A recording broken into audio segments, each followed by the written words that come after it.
Now that we've gotten our oil pump and our pickup tube on here securely, the next thing we want to do is check the height, or actually the lowness, of your oil sump related to your oil pan. That's really important. You want to have this thing no more than a ½ inch off the bottom of the pan. If it's touching the bottom, that could restrict oil flow, and if it's up too high, you can suck air. If you go over a big bump or any reason the oil should slosh from one side to the other, then you can suck a big air bubble, and that wouldn't be good for your engine either. So what we're going to do is we're going to put a straight edge right across the oil pan at its deepest point, right where the oil pump screen is, and put a tape measure there. And look on here, and we got about 9½ inches from the bottom of the pan to the bottom of this straight edge, which is actually the surface of the oil pan.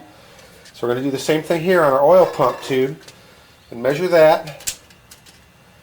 And actually we got about 9¼ inches there, which is perfect. That's about ¼ inch off the bottom of the oil pan, which gives plenty of clearance for lots of oil flow, and a good place for sufficient suction for this oil passages.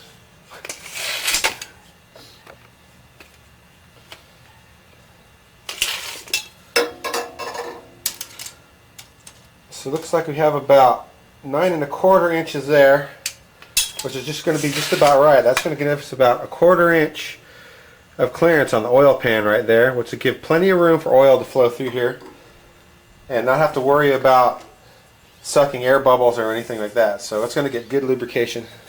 But anyway, even on your stock oil pan, you should check that, and because you can position your oil pump screen on your stock pump by tilting it one way or the other. Then after you do that, then go ahead and knock it all the way in. Alright, now that we've gone ahead and cinched down all the insides of our engine on the bottom end, our oil pump, our pickup tube, we're ready to put the oil pan on. So what we're going to do next is we're going to secure the oil pan gasket to the block, the timing cover, around and over the rear main bearing cap. We're going to use the ultra black silicone once again, and what I generally like to do before we put any gaskets down is we're going to just put a little touch on every little corner area that is an uneven surface. We have to fill up these little gaps, especially around the timing cover, because that's one of the most likely places you're going to have oil leak is around your timing cover, mating surfaces to the block, and the back corners of your oil pan. So we're going to go ahead and seal these all up. Got that done. Okay. Next we're going to go ahead and just run a very small bead of silicone across the gasket area. Just enough to stick the gasket. You don't have to goop it on, make a big mess there. Just enough to hold the gasket in place. Alright, that's fine there. Same thing on this side.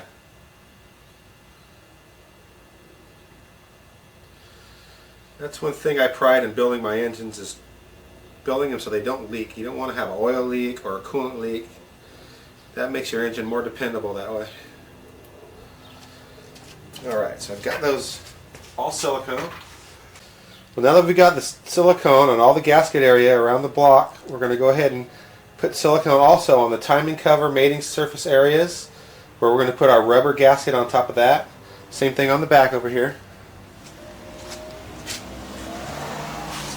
You don't really need to cake it on thick, but at least enough so you cover one corner of the groove, especially back here. These seals fit pretty well, so we don't have to put too much silicone.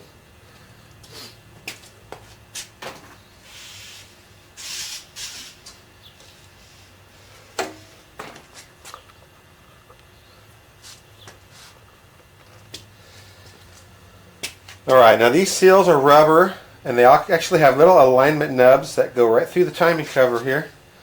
And on this engine, it's actually designed to put the end pieces on first before you put the block ends on. On a small block Chevy, it's exactly the opposite. You put the block end gasket down, then you put the timing cover. But on the big block here, we're going to put this on first. And first we're going to line up our little gasket areas.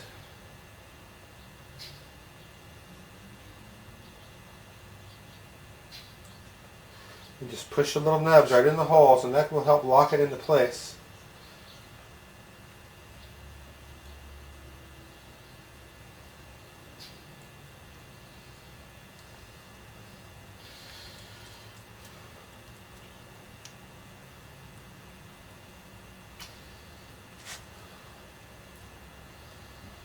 Okay, it seems like it fits pretty well. Sometimes I like to use a needle nose plier, and if you can sometimes grab it and pull it gently, you can get it to lock into place if you need to, but these seem to be sticking fine without that.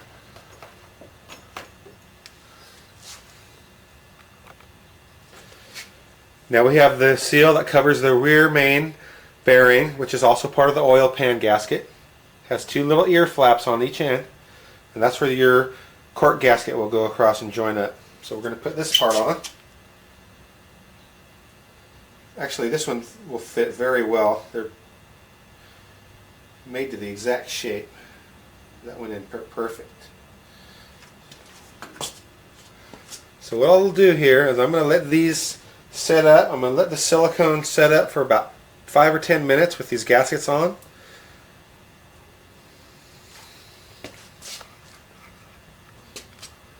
Alright, well now we're ready to put the side gaskets on, and what we got here is there is a left and a right gasket. You just want to make sure that you put it on right the first try. Once you get it glued on and have to take it off, you got a pretty good mess to contend with. So I've got those settled where they're supposed to belong.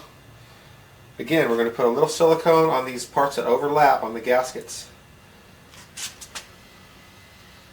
That we have a good seal. Once we put this oil pan down and tighten it on, we're not going to have any leaks. Just put some silicone on the gasket area and on the little crack in between.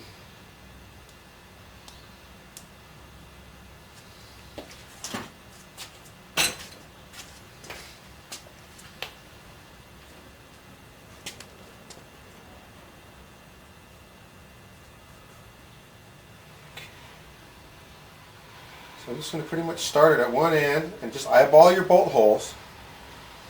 Just line up the bolt holes and it should go straight on perfect. And that one did. And do the same thing over here.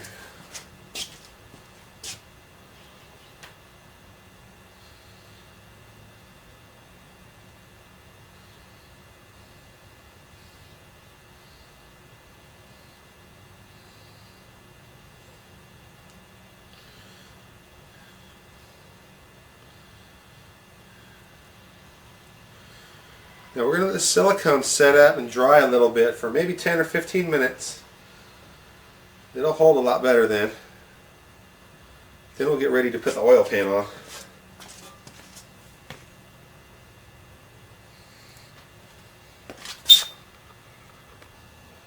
Alright, let me give you a close-up shot of what we've got going here.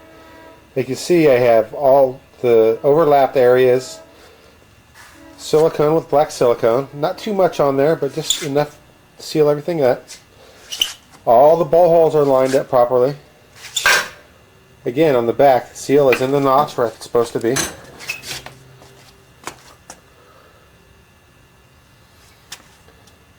Pretty basic. Just want to seal this thing up. So anyway, we're going to let it go ahead and dry for a few more minutes, and then we're going to put the oil pan on.